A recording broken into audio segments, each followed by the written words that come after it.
there's going to be things that you're going to have to say no to. And it's Yeah. okay to say no. And it doesn't mean you're saying no forever. Sometimes you're just saying no for a season. Hey friends, welcome to the Jolie Harris Show. Let's dive into today's episode. Have either of you ever found it difficult to kind of step away mentally and just turn your mind more to spirit? I know that's something I've struggled with, right? Like Absolutely. not thinking about business and ideas 24/7. Like that's something I personally struggle with. So I'm curious, the experience that you both have had and how you deal with that to quiet your mind. I'm sure the Yeah, sabbaticals help. no, they Yeah. do. But I will say this: it almost like clockwork, because we've done so many of these. When we take a month off, I feel like it's about 2 weeks for me to like just purge my brain and get to a point where I feel like I'm fully decompressed. And so it's really most times the second half of that 1 month sabbatical where I really feel like I'm ready to breathe in what the Lord has, because I'm spending the first 2 weeks just decompressing, getting the ideas out of my mind, like trying to clear my thoughts. And because the world's such a frenzied place, it just takes a while to get that off of you. And that's been my experience, Yeah. And as far as like a regular rhythm of it, I mean, for me, it is the business some, but it's more motherhood for me, if I'm being honest. Yeah. And I will have days where Bob's like, go rest, go have your Sabbath time, your sabbatical time, whatever. And it is really hard for me to stop thinking about the laundry that needs to get done and the lunches that need to get packed and the Valentines that need to get written out and sent, all that stuff for the kids' school and, whatever it is. And there is a scripture that says, work to enter into God's rest. You have to work to get there. Yeah. That's really good. Because the enemy knows what it will happen when we get into that restful state, which is that we will get renewed. If you think about Jesus, he had a 3-year ministry that was full on, but he left to go spend time with his Father, right? So it was like you didn't see him taking vacations, but it would be like, well, Jesus just left. All the disciples are like, where did he go? And they're like, I think he left to go be by himself or whatever. And it's really interesting because if he's our example, and you can tell that this is my thought process on this. I bet if Jesus experienced everything that we did, that means he experienced the emotions, and some of our emotions are not great. And I would guess that when Jesus started feeling like overwhelmed, anxious, angry at other people, like annoyed, any of those things that are like, what happens in our own flesh, I have a hunch that he left to be with God, so that when he came back, he was able to pour out instead of just do things on his own. That's my guess. Yeah. And I'm like, that would be a great rhythm for us, is when we are starting to feel like I cannot take this anymore, to go spend time with God. That's not the time for a vacation. In our minds, we think it is, because that's what everyone has told us. But it's actually the time that we need to go spend time with God and get filled up with his love and his presence so that we can pour out again. Yeah.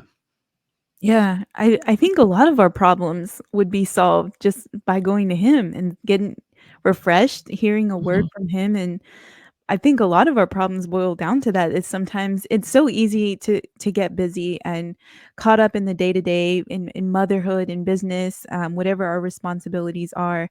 But I Yeah. know for me, God continues to drive it home. It's about him. Even the business, what you guys are doing, right? It's pointing people to him at the end of the day. So yeah, Yeah. Yeah. that's awesome. As far as balancing the business, the motherhood, the parenting, and even your marriage, spending time together, and maybe being active in your church, and just all these things. Like, how do you balance that? So my pastor said it really well. She said there is no balance, but she said there are priorities and boundaries. Right. So I thought that was a really interesting way to see it, because, I think the world just talks about balance. But the thing is if we have our eyes on Jesus and we are being led by him, then the other things fall into the place that they need to. But also, what are our priorities? Our kids are our priority. That is a strong priority that we have. And then the boundaries are there not to push people out, but to make sure that the things that are the priorities are kept safe and sacred and number one in our lives. Yeah, Don't you think? I do. Yeah, and that's not easy. I mean, No. any of this, it isn't easy. And we've had, a good amount of struggle, I would say, over the last 5 years of finding that. And I feel like we're continuing to grow in that. Mm-hmm. Um, but it is a lot, because Yeah. we're coming now out of the little kid season, but the past 5 years have been just a lot of babies and little kids and stuff. Yeah. And that's a tough season when you're running a business and you're working a lot of hours. And yes, you're trying to be involved in church and you're trying to have a marriage and stay married and, and spend time with your kids. And like, it's just hard. And Yeah. anybody who's been there knows that. Yeah. And you just have to say no to things. Yeah, Like, it's saying no to a lot. I tried to volunteer at my church, and every time I did, it was like something came up. So I just stopped. I was like, this just is not working out. Like For this season, yeah. for this Yeah. season. Yeah. And then I've gone back into it, and then I came back out, and then I went back into it. You know what I mean? So Yeah. I think you have to just, read the room. Like, what's going on in this season of life? If Yeah. you have a newborn, I don't think it's your season to be volunteering all day at church. I just think that your baby should be your priority. That's my personal belief. But go where the Lord is leading you. So, for us, that didn't work out. And I know for other people, they're like, I love being in church with my babies. Like it's fine for them. But yeah, I think you just have to realize what is going on in your life. Hey, really quick, we're about to get right back into the episode. If you are struggling with financial anxiety, I have something for you. It's a free devotional to help you overcome money worry. Check it out at joliejharris.com/moneydevo. That's joliejharris.com/moneydevo. And I'll also leave that link for you in the description. All right, let's get back into the episode. And there's going to be things that you're going to have to say no to. And it's Yeah. okay to say no. And it doesn't mean you're saying no forever. Sometimes you're just saying no for a season till Mhm. you get to the next thing, and then you can say yes again. Yeah. Yeah, I think that's a great concept because Ecclesiastes talks about that, right? Like there's a season for everything. Mhm. Yep. God has made everything beautiful in its time. And I think hopefully that gives people freedom to think through like, okay, maybe not right now, maybe in the Mhm. future, right? And it's okay to say no. So I think hopefully, I hope that empowers listeners. If you're out there listening, you're going through that. I know I've struggled with the whole balance thing and then the parental guilt of, Yeah. kind of making time for your family and then the business and all the things. It's a lot. But I think, like you said, just being spirit led, letting God lead your schedule, Mhm. that's going to be huge because he'll show you what to prioritize in the right season Yeah. for sure. Yeah. Yeah. Yeah. Would you say that, I know for me, one of the things I've struggled with is actually making a schedule. So how do you guys do your schedule? Like, do you have like a family calendar? Do you use like online tools? Do you have someone help you manage that? Yeah, so we do very different things. She prefers paper. I prefer digital. Mhm. In general, we use Google Calendar. Like that's my go-to kind of tool. One thing I will say, I live my life off of a to-do list, and there's a whole lot there. But in terms of the calendar and scheduling, one thing that I've done that's helped me personally, which has benefited you a little bit and kind of whatever, but is getting into the time boxing thing and essentially applying the principles of budgeting your money to the calendar.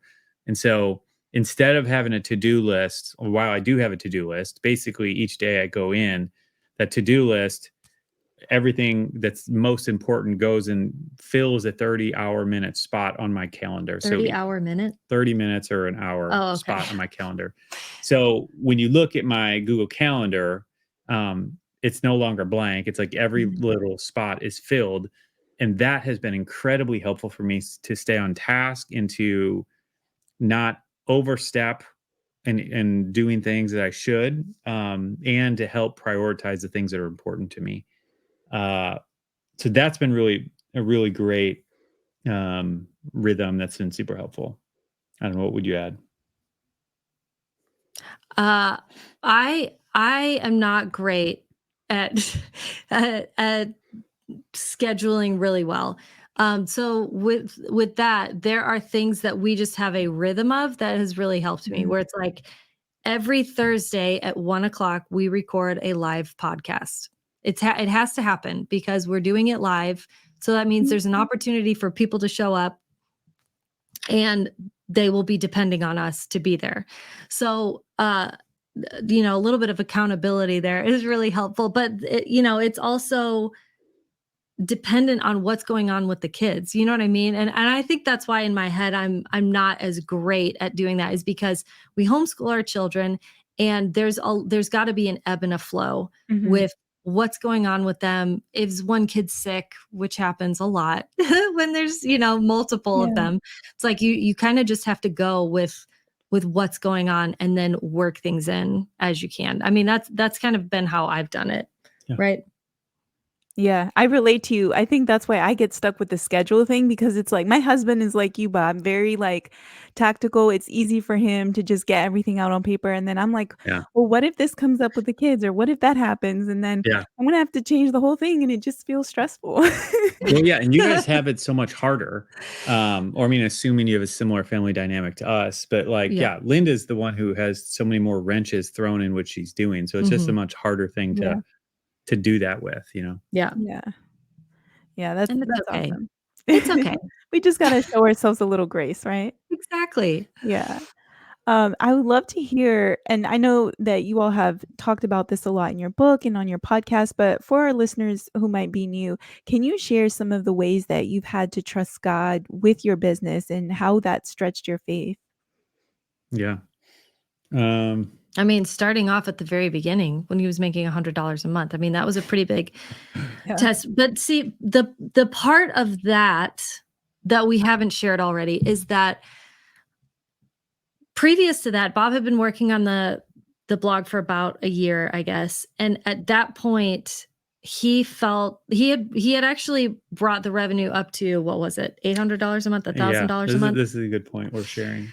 So he had brought it up to that point, and just before his last, week or couple weeks at his job, we were praying. We were walking around outside, and we were praying. And he says to me, "We've been making this, $1,000 a month. We've gotten it up to that point, and I just noticed that there is something that is, I mean, what would you call it? Unethical, No, it or wasn't unethical as much as it was just something that God was asking us not to do on our website. Mm. And it wasn't unethical as much as it was just playing the long game and using wisdom Mm. rather than being short-sighted.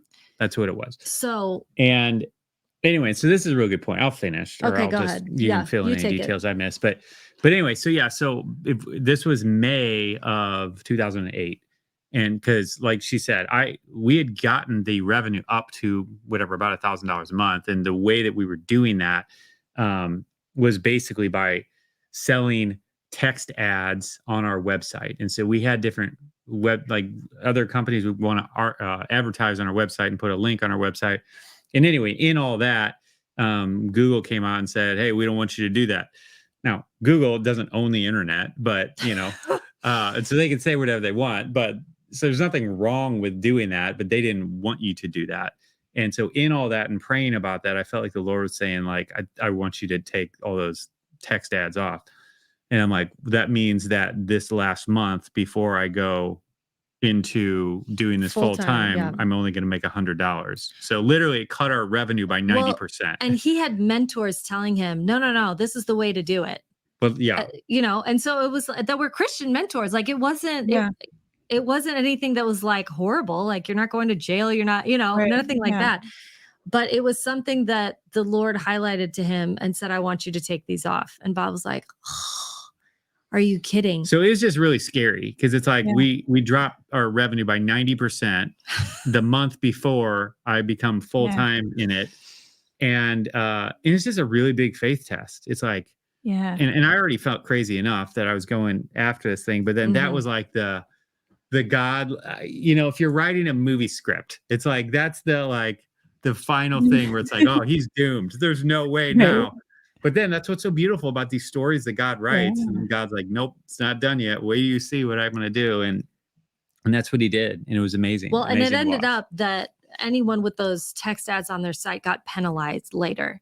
Yeah. So the way it played God out, was sparing us. the way it played out was we dropped in revenue before he had actually ended his job, instead of several months later when we had felt like we had built up something and then it would have dropped then.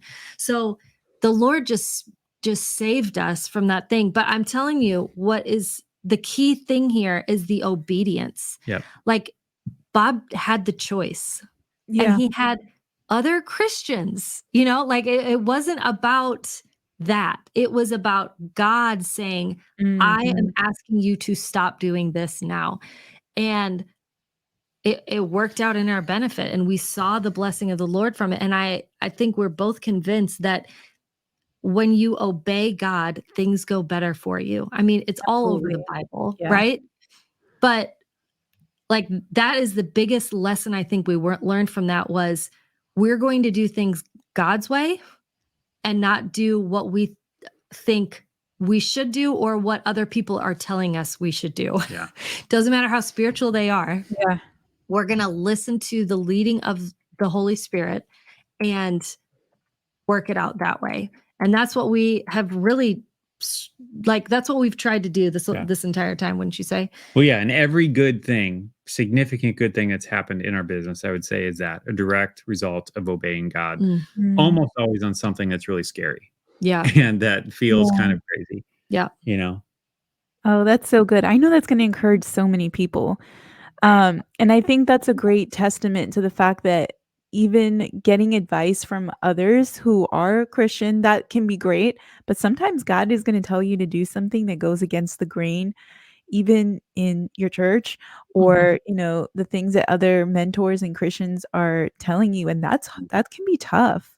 Yeah. What has helped both of you to discern that? Yeah. So in that instance, there were Christian mentors, honestly, who I'd looked up to so much, who were, to some extent, telling me that was the only way to succeed. Like, and pretty much saying, like, you're not going to succeed if you don't do this, which is really hard to hear. And then on top of that, like, when we started the business earlier too, before that, I had another mentor who was just telling me this was a terrible idea. Like, don't do it.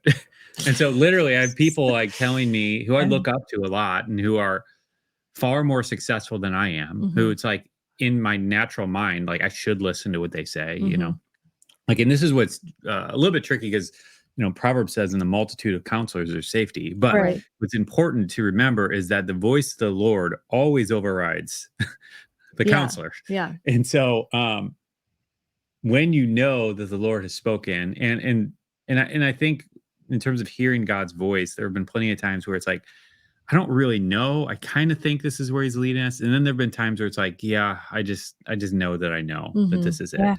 And those instances were both pretty much that, where it was like really scary. It feels like this is crazy. Whatever, Peter stepping out of the boat, you see Jesus over there, you can hear his voice. He's calling you. This is insane. Peter had to be afraid, but he also knew that he knew Jesus was asking him to come. And so, again, we didn't have an audible voice, but we also both had this strong conviction that we knew God was talking to us. And so when you have that, I found it a lot easier. I say easier, but easier to ignore the counter voices to that. Yeah. Yeah. And a lot of times that the way you can tell, the way we've been able to tell, is that we're like, well, our mentor says to do this. And so that's where we're leaning. But at the same time, you're having this like, something just doesn't feel right. It's just as simple as that, of like, this just isn't, something's not right here. And I can't put my finger on it, but I think I'm going to not heed that advice. The person can still stay as a mentor. It's not, we have to throw the baby out with the bathwater. Yeah. It's just that in this instance, something's off. So I'm going to do it the way that I'm sensing that it needs to happen. Yeah. Yeah, that's really good. And with that, I mean, I'm guessing, you both have had the blessing of having those Christian mentors in your life. But in business, we also encounter a lot of people who don't align with our beliefs. And since, your business is faith-based and you are very open about what you believe, what pushback have you experienced in that, if you have at all? Yeah, we've definitely had, I would say, some significant challenges over the years. We've had organizations that we've partnered with or advertisers who have canceled us because we talked about God, because we're Christian. We've had um, some big name magazines, like in fact, like one of the biggest ones that I was so excited about and felt like this is amazing. Yeah. Interviewed me on the phone and asked all these things, and anyway, at the time we were Christian PF, and anyway, and I basically the magazine came out and they used everything I said in it, but didn't mention me at all. Mm. And Mm. in hindsight, or even at the moment, it's like I knew there's no way that they would type, our URL in there or Bob Lotich from Christian PF. Like they just wouldn't have done that. Um, but it was just stuff like that has happened. So we've had instances like that. As far as generally, we're speaking to a Christian audience most often, so it's not like we're having a lot of people arguing about biblical principles, Yeah. in what we do that often. But uh, there's definitely been, persecution and challenges that have come in one way or another. Mhm. Yeah. Well, it's a testament that even if God tells you to do something and you stand for him, he's gonna fight for you, right? And Yeah, he's Yeah.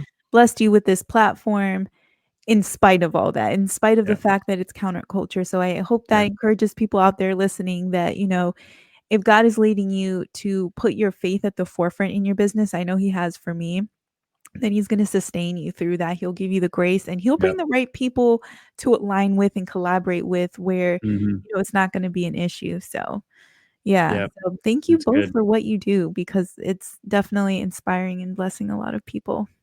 Well, you Um, as well. I oh, love what you're doing, Joe. Keep up the good oh, work. Yeah. oh, glory to God. Um, Now, as we're wrapping up here, I like to ask this question, but how do you conduct business in his image? Yeah. Um, One of the things that I was just talking about this today, we were recording a podcast today. One of the things that gets me so fired up is um, there's so many businesses that just are not putting their customers first and they're not taking care of them. They have policies that are just really obnoxious. And, like, for example, Linda bought this really nice pillow from this company and yeah, I mean, whatever. Like, there's 100 different ways this could go. But anyway, she couldn't return it, and so you can't return it. You have to use store credit, and it's just like there's so many like arm twisty things where it's like you're trying to play a game of gotcha with the customer, and that just feels not the way Jesus would run a business. Yeah. And so what we attempt to do is. Uh, Treat our customers in a way that we would be like wowed, not just the way we'd Mm. want to be treated, but the way we'd be like, that's amazing. Like that's surprising. And so we are constantly working to figure out how do we do that? How do we serve them better? How do we help them get better results quicker? How do we just make this such an amazing win for them? Mhm. And that feels like the right way to do business. Even if it's not the most profitable thing, like I'll bet in the long term, like if you look at it from a long-term perspective, it probably is because God's always playing the long game. Yeah, And for if sure. you view it as building relationships, building trust, continuing to plant seeds and sow into people's lives, whether or not you're making the most revenue in the first sale or not, like those are the types of things that I think set us apart from so much of the world that is just really short sighted and just focused on the here and now. And yeah, so I don't know. There's a little bit of how I'm thinking about it that's been helping us. Yeah, and you have a portion in your book where you talk about that, about creating I forgot, it's not fresh in my mind right now, but, I actually went through that when I created my copywriting course, and I did the Yeah. exercise. It was incredibly Yeah. helpful. Isn't it? Yeah, So I know it yeah, is. yeah. Yeah. So So anyone out there, even if whether you are looking for biblically based content to help you in your finances, or you wanna learn about their journey in business and be inspired, Simple Money, Rich Life, you need to get this book. It's gonna bless you. I know it's blessed me and my husband, so make sure you check it out. And, Bob and Linda, where else can they find you? I know you guys have some great free resources on your website sure. and podcasts and all the things, so please share. Yeah, sure. Yeah. So our podcast is SeedTime Money. And that's just where we share a lot of our personal strategies and tactics, really everything that we've learned from being completely broke to reaching our biggest giving goal of giving away $1 million by age 40. And so all the mindsets and tactics that we've used to get there, that's all that. But as far as a free something that I think might be helpful, like we were talking about before about prayer in those early years, we Yeah. created a PDF with a whole bunch of prayer starters as well as Bible verses that we have stood on to pray Mhm. over your finances and really over your business finances or whatever. And so that's something that people might want to check out. And that's just at seedtime.com/prayer. You can go get that there. It's a free opt-in for anybody who wants it. All right. Well, thank you both so much again, and may God bless you both for everything that you're doing. Make sure you check out their prayer guide and their podcast, which is awesome. I listen to it all the time. My husband loves it. And make sure you check out their amazing book and support them as well. Thank you so much, Joe. Yeah, Appreciate thank you. you.